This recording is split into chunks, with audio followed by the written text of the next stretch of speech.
Bienvenidos a Pharma Room, Conversaciones Inexploradas, el espacio donde nos sumergimos en temas que desafían nuestra comprensión y nos invitan a descubrir nuevas perspectivas. Yo soy Sebastián Villalobos, licenciado en farmacia y colaborador del INIFAR y del Centro Nacional de Información de Medicamentos, CIMED. Esperamos que este espacio sea de aprendizaje y los invitamos a participar de los comentarios. Comprender los términos médicos y seguir adecuadamente las indicaciones sigue siendo un desafío para muchas personas. La alfabetización en salud puede marcar la diferencia entre un tratamiento exitoso y complicaciones evitables. Pero, ¿cómo influye esta falta de comprensión en la adherencia de los tratamientos? ¿Qué papel juegan los profesionales de la salud en facilitar una comunicación más clara? Hoy conversamos con la doctora María Laura Bonilla, farmacéutica de la Universidad de Costa Rica, con una destacada carrera en el área de atención farmacéutica. La doctora Bonilla ha trabajado en hospitales y EVAIS y actualmente se desempeña en el Centro Nacional de Información de Medicamentos, CIMED, y en la Facultad de Farmacia. Además, cuenta con un máster en atención farmacéutica integral y una vasta experiencia en seguimiento farmacoterapéutico, especialmente con pacientes polimedicados. A lo largo de su carrera ha brindado educación a pacientes y profesionales de la salud y ha sido docente en el curso de atención farmacéutica durante más de 5 años. Hoy nos acompañará para explorar el impacto de la alfabetización en salud, el cómo esta influye en la adherencia de los tratamientos y qué estrategias podemos implementar para mejorar la comprensión y facilitar un mejor seguimiento por parte de los pacientes. Bienvenida, doctora, un gusto contar con su presencia. Un gusto haber sido invitada a este espacio. Doctora, el término alfabetización en salud fue acuñado por Scott K. Simons en la década de 1970 en un estudio sobre educación en salud en escuelas, pero fue hasta los años 90 que la OMS expandió su definición y aplicación en salud pública. Por lo tanto, antes de iniciar con el cuerpo de la materia, queremos que usted nos ayude a entender qué es alfabetización en salud. Claro. De hecho, la OMS, al ser uno de estos organismos referentes en el tema, propuso una definición, al igual que muchos otros organismos proveedores de salud pública, y la gran mayoría de definiciones giran en torno a lo siguiente. La alfabetización en salud se refiere al conjunto de capacidades que nos permiten acceder u obtener, entender y utilizar tanto información como los servicios de salud en pro de un buen mantenimiento de la salud. Es decir, que yo tengo la capacidad de saber dónde obtener, tengo que tener la capacidad de entender esa información y utilizarla de manera proactiva en pro de mi bienestar. Tanto la información en sí misma como el servicio de salud que me permite el buen mantenimiento de la salud. Por ejemplo, conocemos la hipertensión arterial, esta condición de salud en donde tenemos elevados los valores en los que la sangre fluye a través de nuestro cuerpo, de nuestras venas. Y para poder yo comprender por qué es importante un buen mantenimiento de la hipertensión arterial, necesito primero saber qué es hipertensión arterial. Tengo que comprender un conjunto de conocimientos de fondo que me permiten contextualizar por qué podría ser relevante tener valor de presión elevada. Primero, tengo un corazón. El corazón es un órgano vital. El corazón irriga todos los órganos del cuerpo. Si algo malo le pasa a mi corazón, pueden ocurrir estas consecuencias incluso que me pueden conllevar a la muerte. Tengo que saber dónde acceder a esa información, ya sea en línea, a través de profesionales de salud, a través de bibliotecas, otro tipo de recursos. Tengo que comprender en mi propia vida qué significa tener hipertensión. Quiere decir que de pronto no voy a poder cumplir, si tengo alguna de estas consecuencias en salud, mi proyecto de vida, ¿verdad? Tener a mis hijos, verlos casarse, ¿verdad? Llegar a la adultez mayor. Y entonces eso me motiva, dirige mis pasos a la utilización de los servicios de salud que conozco. Por ejemplo, acá en Costa Rica tenemos un robusto sistema de salud que como personas asalariadas automáticamente podemos acceder. Bueno, sé que entonces la caja puede ofrecerme un seguimiento en hipertensión arterial, entonces yo gestiono las citas, me acerco al especialista o al médico o a los otros profesionales, gestiono mi medicación y así sucesivamente. Entonces vemos cómo involucra la articulación de distintos pasos que me permite cuidar de mi salud. Eso es alfabetización en salud. Y un aspecto muy importante es que este concepto es uno de los más importantes determinantes de la salud. ¿Qué significa esto? Hay distintos factores o áreas que se relacionan directamente con que una persona goce de una buena salud. La alfabetización en salud, este concepto que acabamos de mencionar, es uno de esos determinantes importantes. Y un dato muy interesante que les comparto es que un país desarrollado, como lo es Estados Unidos, ha tenido la posibilidad de generar estadísticas sobre su propia población, y en Estados Unidos, en los años recientes, se ha logrado observar que la alfabetización en salud de sus pobladores es un determinante de la salud más importante que otros determinantes como por ejemplo el empleo, el ingreso económico y la propia educación. Eso quiere decir que incluso personas que no tengan una educación formal, que tengan solamente educación primaria o secundaria, podrían llegar a tener una mejor salud porque son mejor alfabetizados en salud que incluso una persona que tenga educación formal. Así de importante es este tema.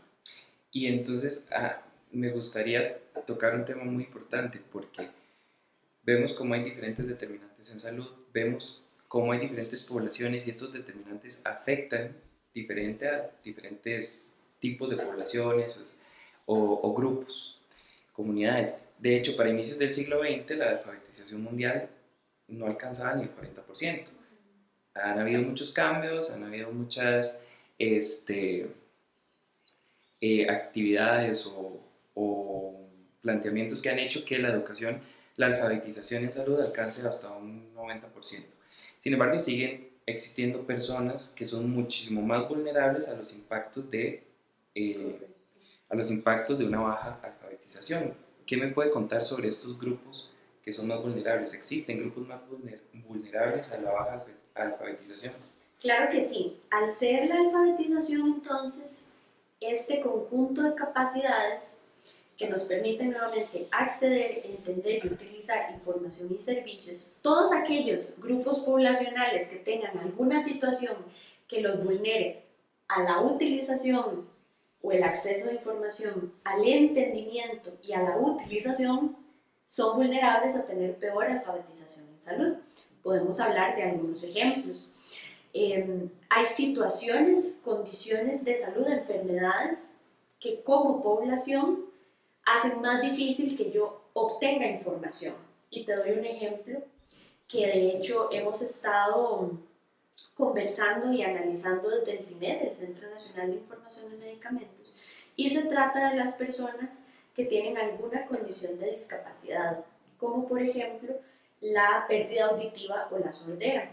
Este grupo de personas tienen una condición que muchas veces viene de nacimiento, es congénita, y que los aísla o existe una brecha importante con los medios de comunicación que son cotidianos, tradicionales, ¿verdad? Ha sido interesantísimo darnos cuenta cómo mucha de la educación que tenemos en salud y en este tema viene de métodos creados específicamente para la población oyente, ¿verdad? Los anuncios televisivos que tienen audio, muchas veces las charlas que nos daban en la escuela de pequeños,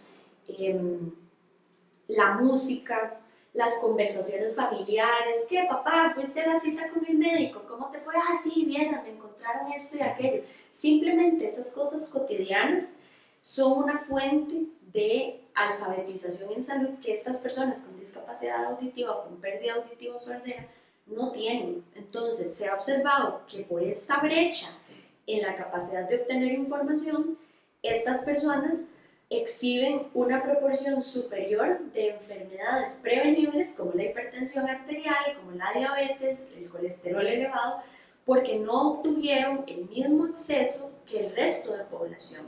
Entonces vemos que estas personas ya tienen de por sí una condición que les impide obtener la información que después se interioriza y se utiliza para los servicios de salud.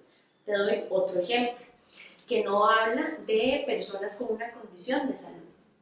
Acá en Costa Rica tenemos varios grupos de pueblos indígenas u originarios que hablan distintas lenguas, que tienen distintas costumbres, que también tienen una separación física, territorial con el resto de las personas del país. Pues bueno, una colega hizo un trabajo muy respetable y bueno, altamente premiado en el gremio relacionado con la alfabetización y salud de estas personas.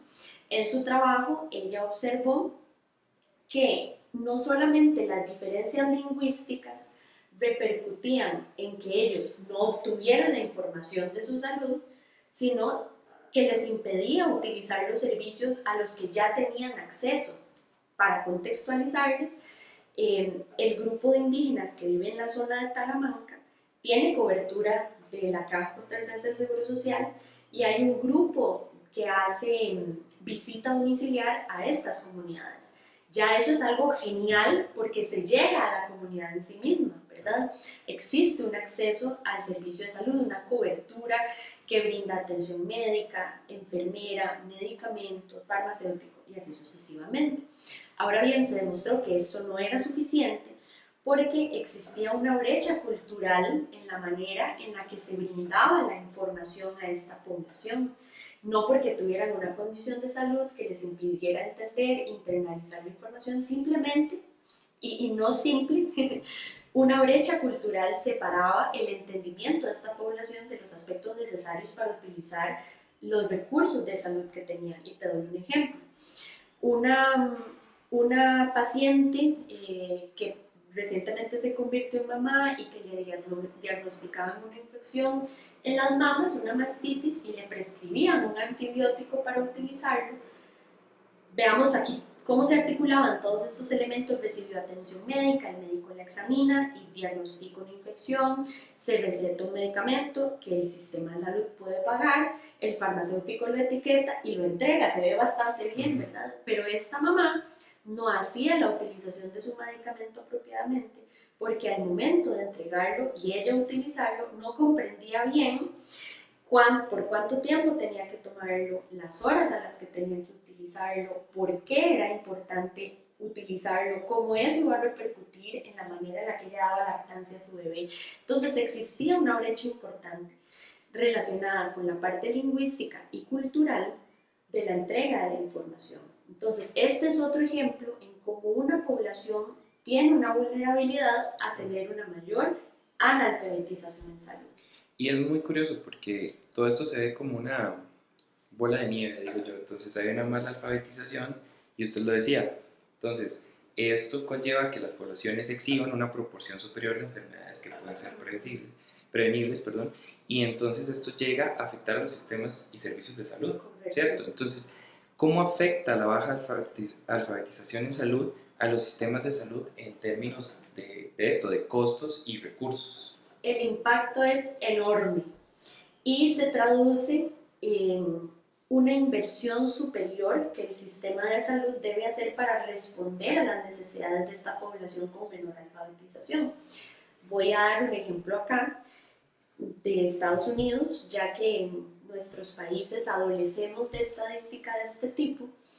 Un estudio de hace unos años encontró que la mala alfabetización en salud le representa a los Estados Unidos una inversión superior a los 230 billones de dólares, porque la población con menor alfabetización está vulnerable a tener mayores errores de medicación, que en un ratito lo vamos a conversar más, a cuidar menos de su salud, ¿verdad? Si yo no comprendo bien en qué consiste mi enfermedad, no voy a darle importancia o conocer los cuidados que necesito implementar, la manera de implementarlos y cómo mantenerlos en el tiempo. Entonces esta población se hospitaliza más, utiliza más servicios de emergencia y permanece más tiempo hospitalizada, lo cual implica más recursos en salud, más dispositivos médicos, más medicamentos y en general más tiempo utilizando los servicios de alta complejidad. Y todo eso, ¡pum!, se traduce en una inversión superior, muchísimo superior, a la que tienen las personas con buena alfabetización en salud. Claro, y ahora muy importante tocar este tema porque quiénes son los responsables de promover una cultura de alfabetización en estas poblaciones? Creo que los profesionales en salud tenemos una tarea muy importante. El problema, y lo digo desde lo que he vivido, lo que he experimentado, el problema es que los profesionales en salud tenemos nuestra formación técnico-científica y traducir esto o pasarlo por un filtro para que sea entendido por la población, para que sea interiorizado por la población, es difícil, porque siento que dentro de nuestra formación no tenemos este proceso, o tal vez se queda muy plano. Entonces, ¿cómo pueden hacer los profesionales en salud para mejorar la forma en que explican sus diagnósticos, los tratamientos? Nos decía usted, esta paciente con el tratamiento antibiótico que no sabía cómo tomárselo bien. Bueno, pues hay una falla en el sistema, hay ahí una grieta donde no se hizo una buena transición de tomo el medicamento, se lo entrego y le explico y me aseguro que lo comprenda y lo maneje bien. Hay una falla, claramente. Entonces, ¿qué estrategias podemos utilizar o implementar nosotros, profesionales de la salud, para sellar estas grietas? Bueno, lo que estás mencionando es indispensable para resolver el problema de la baja alfabetización. En un principio, algo que debemos hacer como solución es incluir en los currículos de formación profesional un apartado o incluso una transversalidad en cuanto a la importancia de no solamente conocer la información científica, técnica para tomar una decisión en nuestros pacientes, sino para poder transmitirles la información de manera tal que esa decisión que nos esforzamos tanto en tomar realmente tenga el efecto que queremos en ellos, ¿verdad? Porque tal cual lo están mencionando, existe un enorme esfuerzo por darnos las herramientas científicas, el pensamiento crítico, las herramientas, los instrumentos para poder entender las enfermedades, diagnosticarlas, elegir el mejor tratamiento, pero a lo mejor hemos fallado en darle más tiempo y más esfuerzo en la formación a canalizar toda esa información científica a lo que el paciente necesita y nosotros queremos que haga para que todo lo que hemos planeado sea un éxito. Entonces, una estrategia sin duda es mejorar nuestras habilidades blandas, practicar cómo transmitir información de manera más sencilla también, porque incluso, y muchas veces nos ha pasado en el CIMED, que pecamos, ¿verdad?, de utilizar términos muy científicos porque son los que aprendimos y con los que nosotros mismos en nuestro proceso de aprendizaje guardamos la información. Necesitamos aprender a simplificar nuestras ideas y así como nosotros comprendemos la importancia de los conceptos que nos llevan a tomar una decisión, a prescribir un medicamento, a recomendarlo, a utilizar estrategias de vida saludables, nosotros entendemos el porqué, tenemos que tener la capacidad lingüística comunicacional de transmitirle a los pacientes esa importancia. Y esto me lleva a otro punto en particular.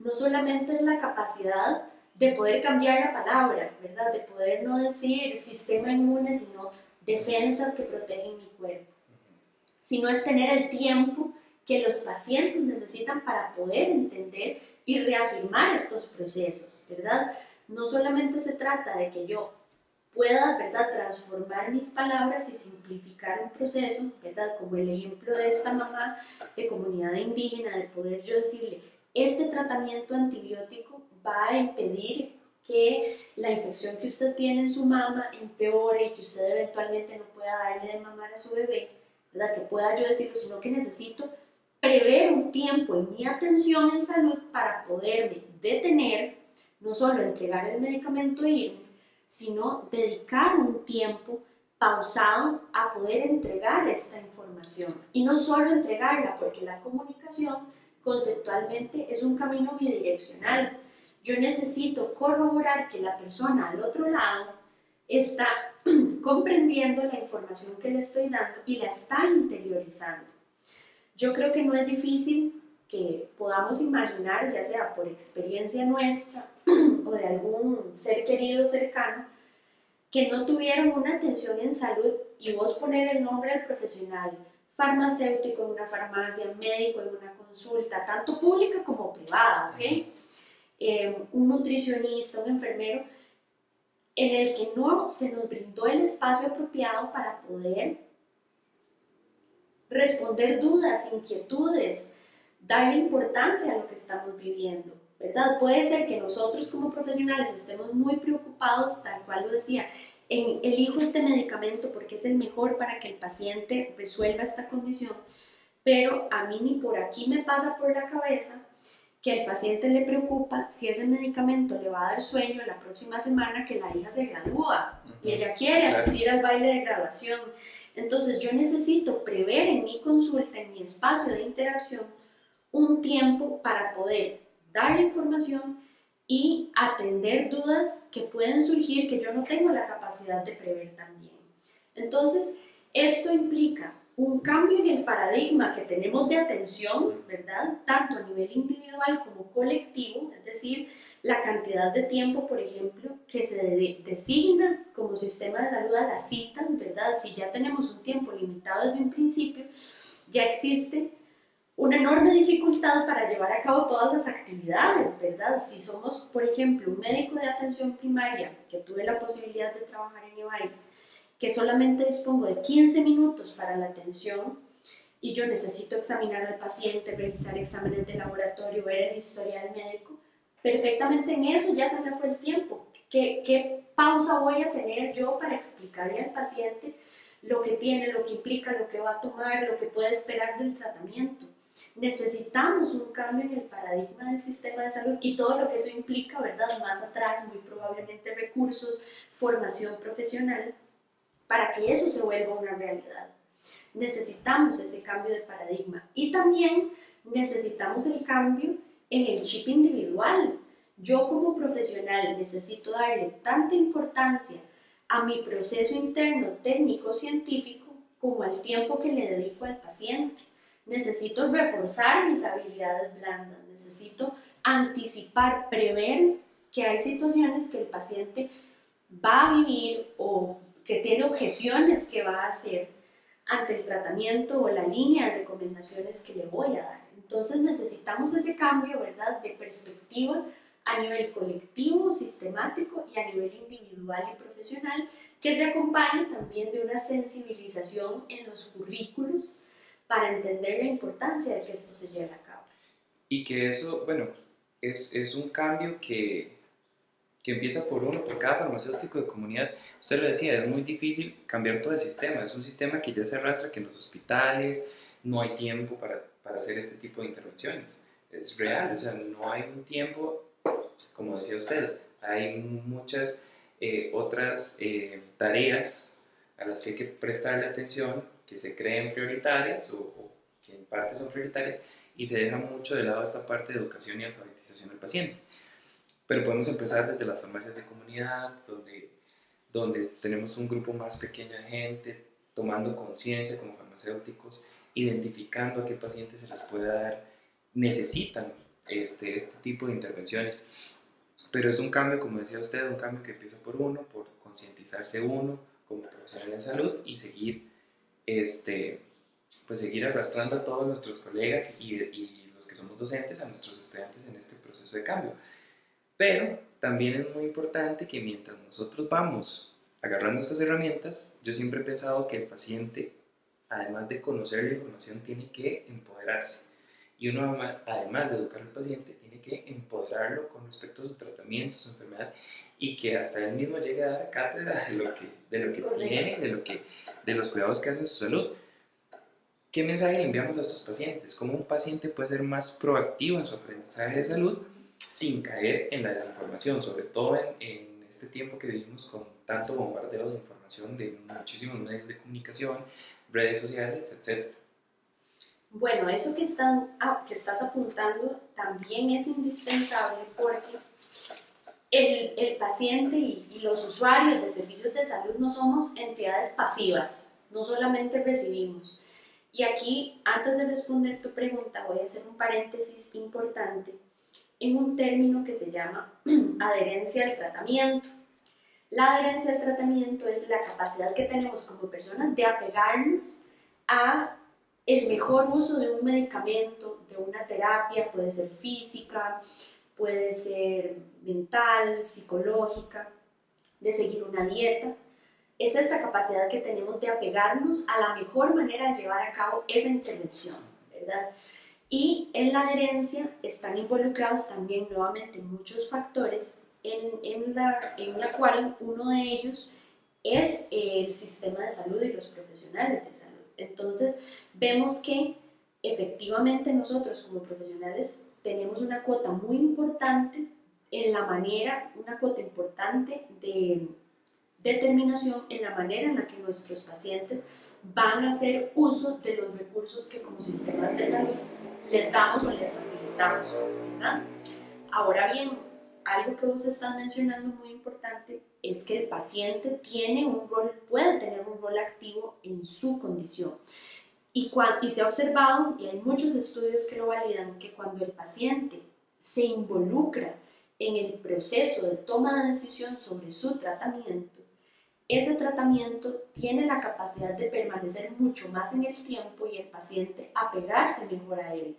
Me tomo mi medicamento porque desde un principio me involucraron en entender por qué era importante, en qué era lo que mejor se adaptaba a mi rutina. Y te voy a dar un ejemplo: si yo me encargo de ser transportista y no puedo detenerme cada cierto tiempo a ir al baño, entonces yo puedo en esa consulta con mi médico decir: doctor, a mí este diurético no me sirve y yo no me lo voy a tomar porque mi trabajo me lo impide. Entonces, desde ese momento donde se gesta la prescripción, ya yo sé que hay un factor que va a minar mi adherencia y lo abordo de una vez. Entonces, el médico tratante elige otro tipo de medicamento al cual el paciente tendrá la posibilidad de apegarse mejor.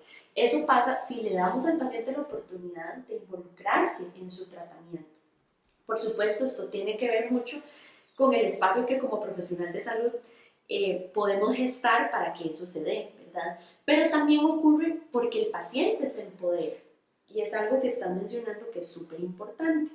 ¿Cómo puede un paciente empoderarse de manera apropiada? Pues bueno, buscando información en fuentes confiables. Sabemos que esto es todo un tema y que en la pandemia vivimos una situación muy agobiante de información no filtrada, no revisada, no verificada, no respaldada, que generó mucho daño, mucha incertidumbre y sin duda muchos efectos negativos en salud. Pero actualmente, como la era digital es completamente natural en nuestros días, ahora muchas instituciones respetables tienen sus espacios de educación de manera digital o de manera diferida, de manera remota, a las cuales los pacientes pueden acceder. Hay muchas páginas muy respetables en línea. Un ejemplo clásico que se puede consultar es aquel que viene de las universidades. Muchas universidades tienen espacios educativos que tienen el sello académico y profesional que las respalda, entonces esas son muy buenas fuentes de consulta. Asimismo, también existen muchos libros, muchas zonas, y Costa Rica no es una excepción, tienen un sistema de bibliotecas público muy robusto en donde se puede también encontrar información de manera confiable. Y también existen otros recursos en donde no solamente tenemos la información, sino damos el acompañamiento para contextualizar esa información. Y aquí vengo a hacer un reconocimiento al centro para el cual ambos trabajamos, ¿verdad? En donde no solamente tenemos a la mano estas fuentes de consulta geniales, sino que tenemos la capacidad de contextualizar. Y aquí viene una advertencia importante para los pacientes.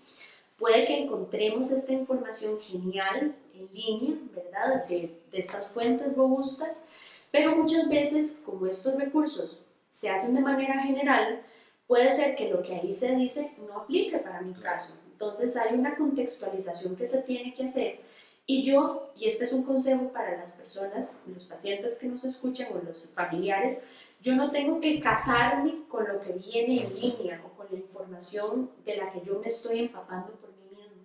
porque tengo que poderla contextualizar a mi caso. Claro. Y puede ser que yo tenga alguna situación, mencionemos algunas, alergia, prohibición de algún medicamento, que hace que cambie la manera en la que se utiliza la información que hay en línea estoy buscando. Entonces, les insto a las personas que nos escuchan, de verdad, a buscar esta información en fuentes confiables. No está mal saber, no está mal llegar a una consulta médica o farmacéutica o nutricional con dudas que ustedes han buscado.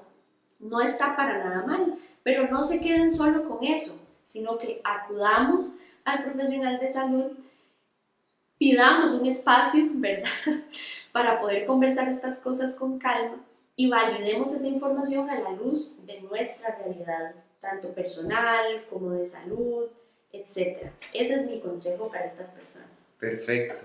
Muchísimas gracias, doctora. Se nos va el tiempo, pero fue un gusto tenerla. Gracias por acompañarnos, por darnos ese valioso aporte, sensibilización y herramientas que nos van a funcionar tanto a usuarios de medicamentos como a profesionales en la salud. Ha sido un placer contar con su presencia en este episodio. Esperamos tenerla en muchos más episodios de Pharma Room, Conversaciones Inexploradas, donde seguiremos explorando temas pocos conocidos de gran relevancia que le brindarán nuevos conocimientos y perspectivas. Yo soy Sebastián Villalobos, me despido por hoy, no sin antes invitarlos a que nos sigan en redes sociales, en Instagram, TikTok, en YouTube como Inifar UCR, en Facebook como Inifar y por supuesto en Spotify como Pharma Room, Conversaciones Inexploradas. Nos vemos la próxima. Hasta pronto.